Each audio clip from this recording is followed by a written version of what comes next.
What's the real reason you ran away from home and never looked back? Okay, I wasn't going to post this, but our group chat asked for it to be covered. I was 13, and I thought I was smart enough to disappear. I had it all planned. One fight too many with my mom, and I swore I wouldn't wake up in that house again.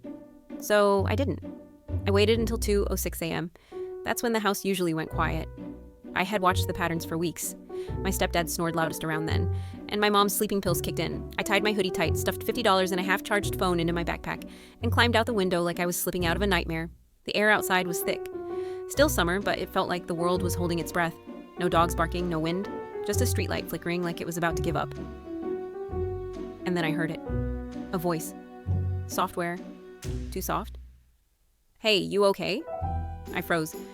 Not because someone saw me, but because the voice knew my name. You forgot your other shoe. My heart stopped. I hadn't told anyone.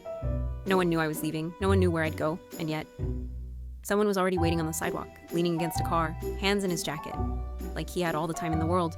Then and like, my first instinct was to scream. My second was worse. I thought maybe I really did forget something. Maybe this was someone from the neighborhood. But then he said it. Your mom's gonna flip when she sees your bed empty, huh? What? He knew. He knew. And then he smiled, like he was watching a movie he'd already seen and knew exactly how it ended. I stepped back. He stepped forward. Come on, I'll drive you. I know where you're going. I've helped kids like you before. It's safer if someone goes with you. You don't want to get lost, do you? I didn't answer. I turned. I ran. I ran like hell. My foot hit the flower bed, the branches scraped my arms, but I didn't stop until I slammed my window shut again and dove under the bed. I didn't cry. I didn't breathe. I didn't sleep.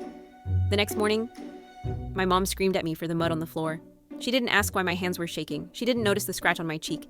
She just called me dramatic. But I knew what happened. And I knew what almost happened.